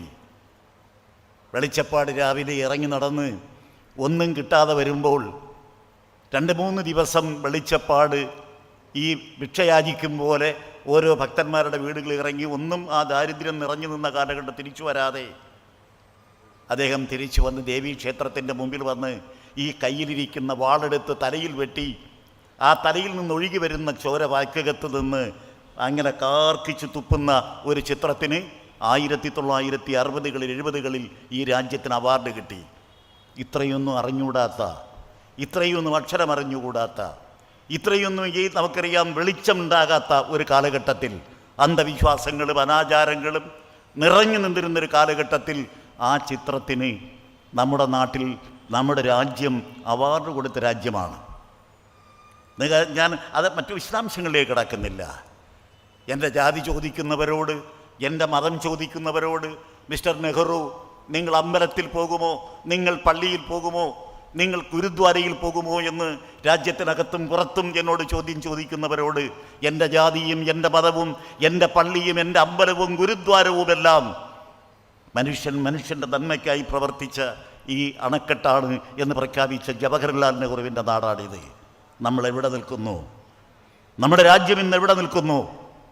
വളരെ ശക്തമായ പ്രതിരോധത്തിൻ്റെ ഉറവകൾ നമ്മളെല്ലാം അലസന്മാരും മടിയന്മാരും നമ്മളെല്ലാവരും നമ്മൾ വേറെ ഏതോ ഒരു ദിശയിലേക്ക് പോയിക്കൊണ്ടിരിക്കുന്നു. ഈ നമ്മുടെ അതിശക്തമായ നന്നായി എഴുതാൻ പാടില്ല, എഴുത്തുകാരനെ കൊല്ലും. നമുക്കറിയാം ആവിഷ്കാര സ്വാതന്ത്ര്യത്തിൻ്റെ ഒരു ചെറിയ പ്രകാശകിരണം വന്നാൽ തട്ടും. ആ ഒരു സാഹചര്യത്തിലേക്ക് നമ്മുടെ രാജ്യം വളരെ വളരെ വേഗതയിൽ നീങ്ങിക്കൊണ്ടിരിക്കുന്നു.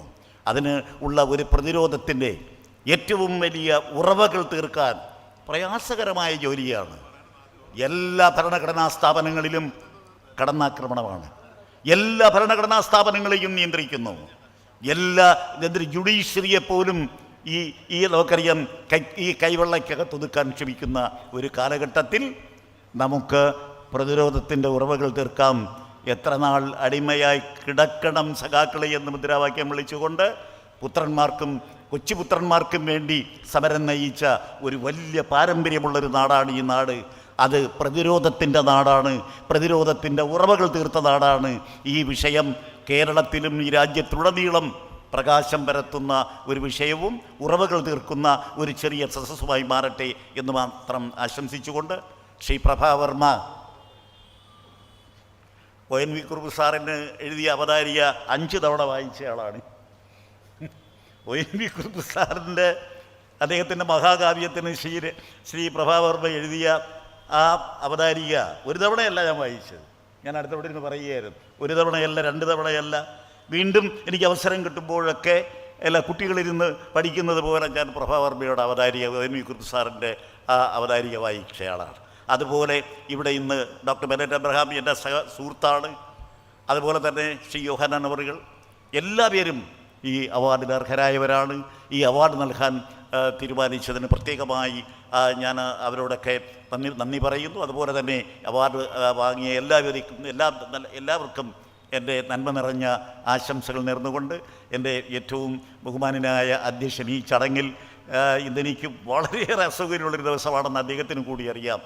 ഈ ചടങ്ങിൽ എന്നെ കൂടി ക്ഷണിച്ചതിനുള്ള അത്യധികമായ നന്ദി കൂടി അറിയിച്ചുകൊണ്ട് ഈ സമ്മേളനത്തിന് എല്ലാവിധമായ മംഗളങ്ങളും ഞാൻ നേരുന്നു.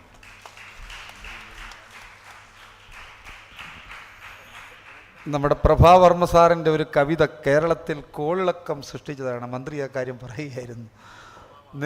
അനവധി കേസുകൾ പല ആൾദൈവങ്ങളും കൊടുത്തു കഴിഞ്ഞു. പക്ഷേ അതൊന്നും വിജയിക്കത്തില്ല. കേരള സമൂഹം പ്രഭാവർമ്മ സാറിൻ്റെ കൃതികൾക്ക് നൽകുന്ന അംഗീകാരത്തിൻ്റെ ലക്ഷണമാണ്. എപ്പോഴും വിവാദങ്ങൾ വരുമ്പോൾ ഓർത്തുകൊള്ളണം, ഈ കായ്ക്കുന്ന മാവിനെ ഏറ് കിട്ടത്തുള്ളൂ, മച്ചി മാവിലായാലും എറിയുമോ?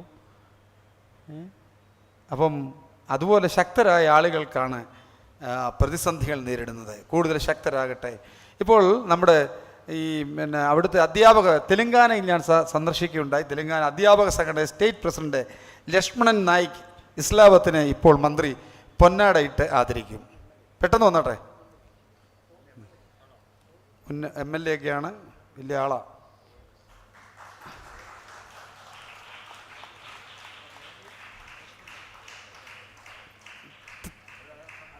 തെലങ്കാനയിലെ ചാനൽ റാഫ എന്ന് പറയുന്ന ഒരു പ്രസിദ്ധമായ ചാനൽ നടത്തുന്ന റവറൻ ജെയിംസ് ചാക്കോ അവറുകൾ വന്നിട്ടുണ്ട്.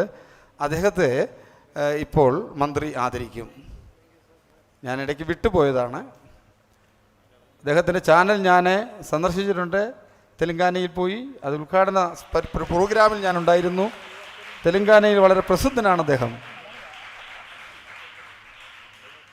ഇനി തുടർന്ന് നമ്മുടെ മറുപടി പ്രസംഗത്തിനായിട്ട് നമ്മുടെ പ്രിയങ്കരനായ പ്രഭാ വർമ്മ അവരുകളെ ക്ഷണിക്കുന്നു.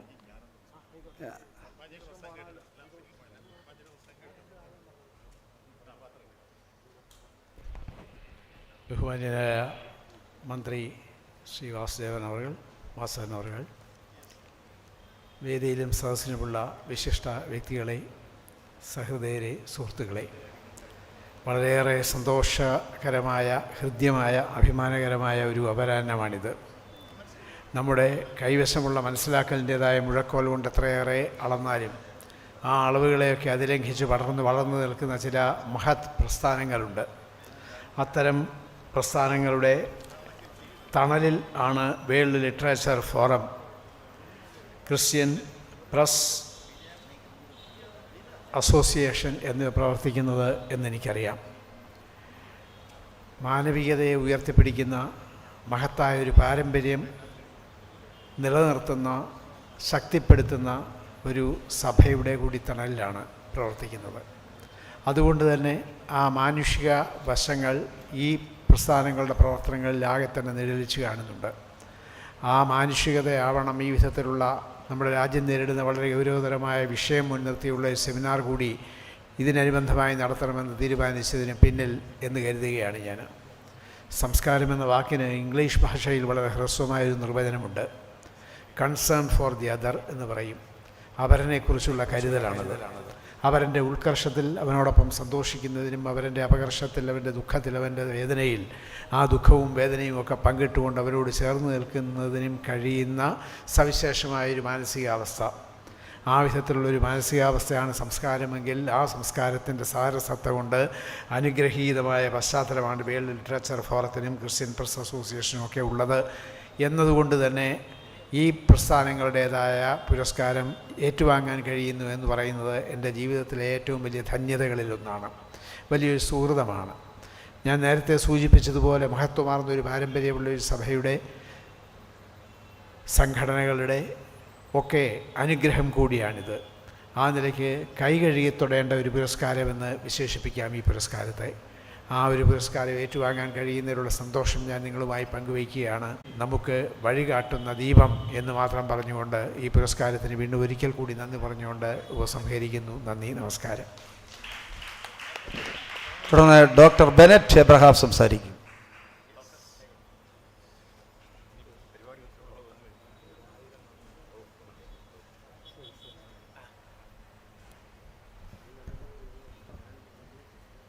സ്നേഹവും ബഹുമാനവുമുള്ള യോഗാധ്യക്ഷൻ ബ്രദർ തോമസ് കുട്ടി പുന്നൂസ്,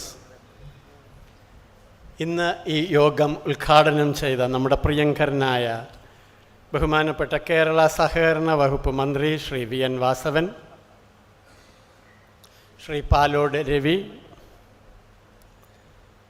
വേൾഡ് ലിറ്ററേച്ചർ ഫോറത്തിൻ്റെയും ക്രിസ്ത്യൻ പ്രസ് അസോസിയേഷൻ്റെയും ഭാരവാഹികളായ പ്രമുഖരായ വ്യക്തികൾ, MGM ഗ്രൂപ്പ് ഓഫ് എഡ്യൂക്കേഷണൽ ഇൻസ്റ്റിറ്റ്യൂഷൻസിൻ്റെ ചെയർമാൻ, വേദിയിലും സദസ്സിലുമായിരിക്കുന്ന ബഹുമാനപ്പെട്ട വ്യക്തികൾക്ക് എൻ്റെ സ്നേഹവന്ദനം.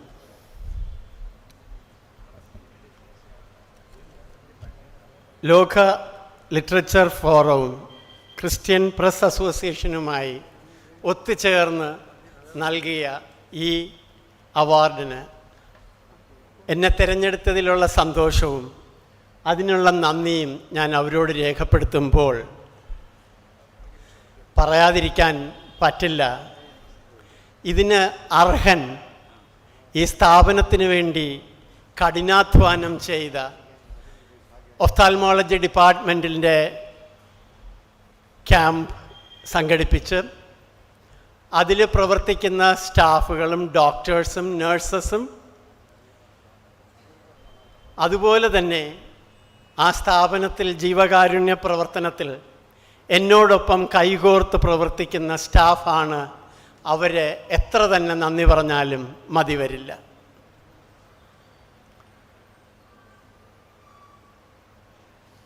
കഴിഞ്ഞ 25 വർഷത്തേക്ക് കണ്ണോടിക്കുമ്പോൾ കാണുന്നത് ഒത്തൊരുമയോട് ഐക്യതയോടുകൂടി സ്റ്റാഫ് പ്രവർത്തിച്ചതിൻ്റെ ഫലമാണ്. ഒന്നുമില്ലാതിരുന്ന ആ ഗ്രാമപ്രദേശത്തായിരുന്ന ഒരു 6 കിടക്കകളുള്ള ഡിസ്പെൻസറി ഇത്രയും വലിയൊരു പ്രസ്ഥാനമായി മാറ്റിയത് യാതൊരു സംശയവുമില്ല ഒത്തൊരുമയോടെ യുണൈറ്റഡായിട്ട് സ്റ്റാഫ് പ്രവർത്തിച്ചത് കൊണ്ട് മാത്രമാണ്. ശ്രീ പാലോട് രവി പറഞ്ഞു, റോബർട്ട് ഫ്രോസ്റ്റിൻ്റെ പോയട്രിയിലെ ഒരു വരി, "the Woods are lovely, dark and beautiful, but I have miles to go before I sleep and miles to go before I sleep." അർത്ഥവത്തായ വളരെ ദീർഘവീക്ഷണമുള്ള ഒരു കവിതയുടെ 2 വരികളാണത്. കാരക്കോണത്തെപ്പറ്റി പറയുമ്പോഴും ഞാൻ അത് തന്നെ പറയും. ആ ഗ്രാമീണ പ്രദേശത്ത് ഒന്നുമില്ലാതിരുന്നിടത്ത് ഇത്ര വലിയൊരു പ്രസ്ഥാനം കെട്ടിപ്പടുക്കുന്നതിന് വേണ്ടിയിട്ട് അഹോരാത്രം രാപ്പകലില്ലാതെ കൈകൾ കോർത്ത് പ്രവർത്തിച്ച സ്റ്റാഫിന് മാത്രമാണ് എനിക്കിന്ന് കിട്ടിയ ഈ അംഗീകാരം ഞാൻ ഡെഡിക്കേറ്റ് ചെയ്യുന്നത്. അവരോടുള്ള പ്രത്യേകം നന്ദി അർപ്പിച്ചുകൊണ്ട് എന്നെയും ഈ സ്ഥാപനത്തെ ഓർത്ത് തിരഞ്ഞെടുത്തവർക്ക് 1000 നന്ദിയും രേഖപ്പെടുത്തിക്കൊണ്ട് ഞാൻ എൻ്റെ വാക്കുകൾ ചുരുക്കുന്നു. നന്ദി, നമസ്കാരം. ഇപ്പോൾ MGM സ്കൂളുകൾക്ക് ശക്തമായ നേതൃത്വം കൊടുക്കുന്ന ഡോക്ടർ ഗീവർഗീസ് യോഹന്നാൻ നന്ദി പറയും.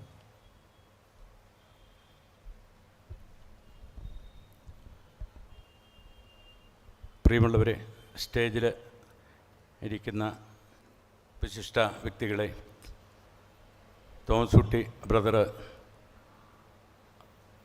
ഇങ്ങനെ ഒരു ഫംഗ്ഷന് വരണമെന്നും ഒരു അവാർഡ് എനിക്ക് തരുമെന്നും അത് സ്വീകരിക്കാൻ വരണമെന്നൊക്കെ പറഞ്ഞപ്പോഴേ എനിക്ക് ഇതിനെക്കുറിച്ച് ഈ സബ്ജക്റ്റിനെക്കുറിച്ച് വലിയ വിവരമൊന്നും ഇല്ലായിരുന്ന കിട്ടും. ഇദ്ദേഹം പഴയ കാലങ്ങളിൽ ചെയ്തിരിക്കുന്ന ഓരോ പ്രവർത്തനങ്ങളെക്കുറിച്ച് മനസ്സിലാക്കിയപ്പോഴേ ധാരാളം ചാരിറ്റി വർക്കുകളും ആതുര ശുശ്രൂഷ രംഗത്ത് വളരെയേറെ ശ്രദ്ധിച്ച് പ്രവർത്തിക്കുന്ന ഒരു നല്ല മനുഷ്യനായിട്ട് അദ്ദേഹത്തെ കാണുകയും അദ്ദേഹം എന്നെ വിളിച്ചപ്പോൾ വളരെ സന്തോഷത്തോടു കൂടി സ്വീകരിക്കാനായിട്ട് ഞാൻ വരികയും ചെയ്തു.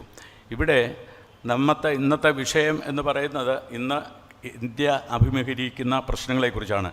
ഇന്ത്യ ഇന്ന് അഭിമുഖീകരിക്കുന്ന പ്രശ്നത്തെക്കുറിച്ച് മന്ത്രി ഇവിടെ പ്രസംഗിച്ചപ്പോൾ അദ്ദേഹം സത്യത്തിൽ ഇന്ന് കാണുന്ന എല്ലാ പരാധീനതകളെക്കുറിച്ചും സത്യത്തിൽ അദ്ദേഹം പ്രസംഗിക്കുകയല്ലായിരുന്നു, കരയുകയായിരുന്നു. മനസ്സുകൊണ്ട് വേദനിച്ച് പ്രയാസപ്പെടുന്ന ഒരു മനുഷ്യൻ്റെ ശബ്ദമാണ് ഞാൻ സത്യത്തിൽ മന്ത്രിയിൽ കൂടെ കേട്ടത്. ഇത്ര മനോഹരമായിട്ട് ഈ കേരളത്തിലെ മറ്റ് മന്ത്രിമാർ പ്രസംഗിക്കുമെന്ന് എനിക്ക് സംശയമുണ്ട്. വളരെ ഇതായിട്ട് ഈ ഇന്നത്തെ സാഹചര്യത്തെക്കുറിച്ച് പറയുവാൻ അദ്ദേഹത്തിന് കഴിഞ്ഞു എന്നുള്ളൊരു സത്യമാണ്. പിന്നെ ഇത്രയും വിശിഷ്ട വ്യക്തികളിരിക്കുന്ന ഈ ഒരു സ്റ്റേജിൽ എനിക്കൂടി ഇരിക്കാനുണ്ടായ ഒരു ഭാഗ്യത്തെക്കുറിച്ച് ഞാൻ സന്തോഷിക്കുന്നു. അതിന് ദൈവത്തെ സ്തുതിക്കുന്നു. ഈ എല്ലാ നന്മ കാര്യങ്ങളും ദൈവം തമ്പുരാൻ അദ്ദേഹത്തിന് കൂടുതൽ ശക്തി കൊടുത്ത് തോമസ് കുട്ടി ബ്രദറിനെയും സംഘത്തെയും കൂട്ടത്തെയും പരിപാലിക്കട്ടെ എന്ന് ഞാൻ പ്രാർത്ഥിക്കുന്നു. ദൈവം എല്ലാവരെയും അനുഗ്രഹിക്കട്ടെ എന്ന് നന്മയോട് പ്രാർത്ഥിച്ചുകൊണ്ട് നിർത്തുന്നു. നമസ്കാരം. ബെന്നി കോട്ടപ്പുറം മലങ്കര ശബ്ദം ചാനലിൻ്റെ പ്രമുഖനായ അതിൻ്റെ CEO കൂടിയായിരിക്കുന്ന ബെന്നി കോട്ടക്കരം അനീതിക്കെതിരെ തിന്മകൾക്കെതിരെ ശക്തമായി പടവാൾ ഉയർത്തുന്ന ഒരു വലിയ പത്രപ്രവർത്തകൻ കൂടിയാണ് അദ്ദേഹം മുന്നോട്ട് വന്ന് ആശംസാ സന്ദേശം.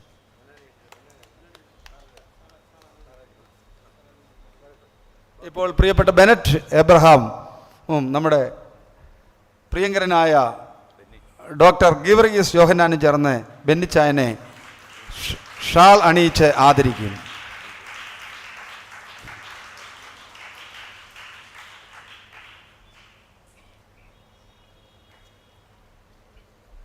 സദസ്സിലും വേദിയിലുമുള്ള ബഹുമാന്യരായ വിശിഷ്ടാതിഥികളെ, സ്നേഹം നിറഞ്ഞ സുഹൃത്തുക്കളെ, വലിയൊരു പ്രസംഗത്തിനൊന്നും ഇവിടെ വലിയ പ്രസക്തിയില്ല. കാരണം മന്ത്രിയും എനിക്ക് മുൻപ് പ്രസംഗിച്ച എല്ലാവരും തന്നെ നല്ല രീതിയിൽ അവരാശംസകൾ പറയുകയും ഈ യോഗത്തിൻ്റെ പ്രാധാന്യത്തെക്കുറിച്ച് വിശദീകരിക്കുകയും ചെയ്തു.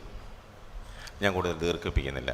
എന്നെ ഈ ഒരു പുരസ്കാരത്തിന് തിരഞ്ഞെടുത്തതിനും അതെനിക്ക് തരുവാൻ സന്മനസ് കാണിച്ചതിനും അതോടൊപ്പം ഈ യോഗത്തിനും എല്ലാവിധ ആശംസകളും നന്ദിയും അറിയിച്ചുകൊണ്ട് ഞാൻ എൻ്റെ വാക്കുകൾ ചുരുക്കുന്നു.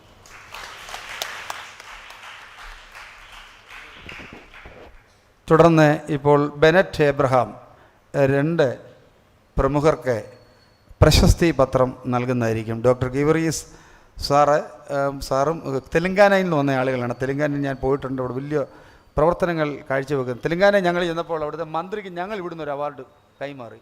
നേരം വെളുത്തപ്പോൾ തെലങ്കാന നമുക്ക് മലയാളം നമ്മൾ കൈകാര്യം ചെയ്യത്തുള്ളൂ. പക്ഷേ എല്ലാ പത്രങ്ങളും നിറഞ്ഞു നിൽക്കുക ഫ്രണ്ടിൽ നമ്മൾ.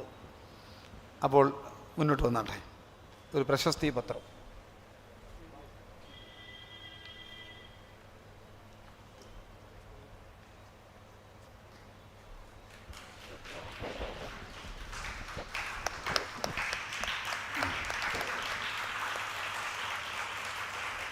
ഇപ്പം ജെയിംസ് ചാക്കോയ്ക്ക് ഡോക്ടർ ഗീവർഗീസ് യോഹന്നാൻ പ്രശസ്തി പത്രം നൽകും.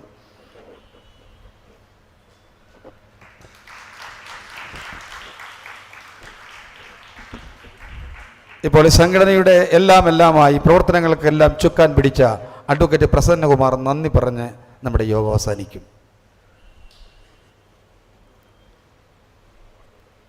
ബഹുമാന്യനായ അധ്യക്ഷൻ, പ്രിയ സുഹൃത്തുമായ ബ്രദർ തോമസ് കുട്ടി പൊന്നൂസ്, ഇവിടെ ഉദ്ഘാടനം ചെയ്ത ബഹുമാനപ്പെട്ട മന്ത്രി ശ്രീ VN വാസവൻ,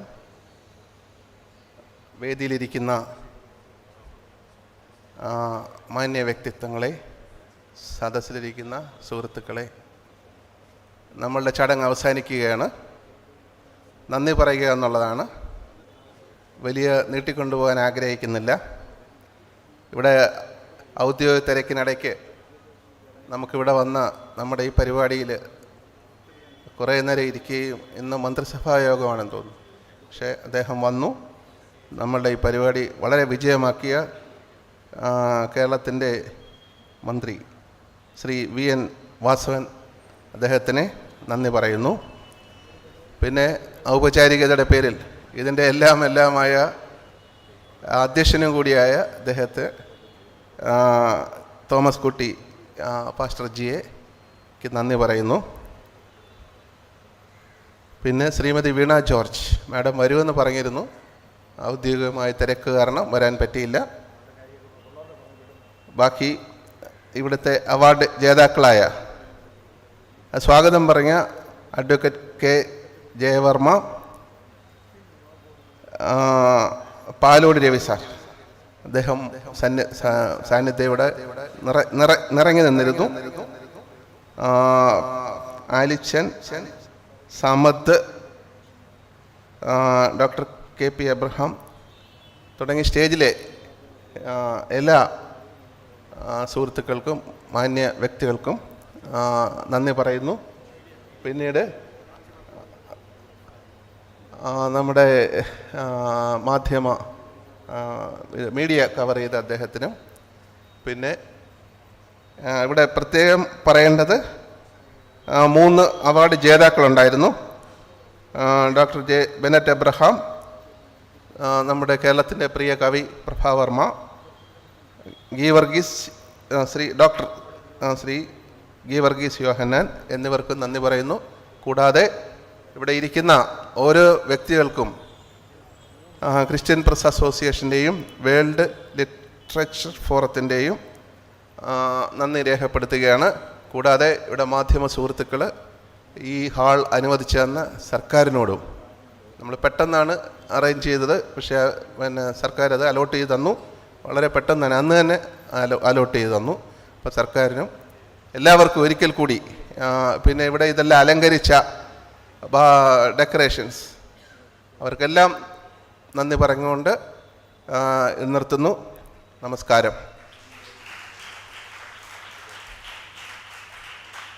ഈ യോഗത്തിൽ വന്ന് പങ്കെടുത്ത എല്ലാ വിശിഷ്ടാതിഥികൾക്കും ഇവിടെ പങ്കെടുത്ത എല്ലാ പ്രിയപ്പെട്ടവർക്കും മാധ്യമ പ്രതിനിധികൾക്കും എല്ലാം ഹൃദയം നിറഞ്ഞ നന്ദി, ഹൃദയം നിറഞ്ഞ ഭാഷയിൽ നൽകിക്കൊണ്ട് നിങ്ങളെല്ലാവരും ഞങ്ങളോടൊപ്പം സഹകരിക്കണം. നിങ്ങളോടൊപ്പം എപ്പോഴും എല്ലാ കാലത്തും ഞങ്ങൾ ഉണ്ടാവും എന്ന് ഉറപ്പുമേൽ നിങ്ങളുടെ പ്രാർത്ഥനയും കൂടെ ചോദിച്ച് ഈ യോഗം പരസ്യമായി പിരിഞ്ഞതായി പ്രഖ്യാപിക്കുന്നു. Thank you.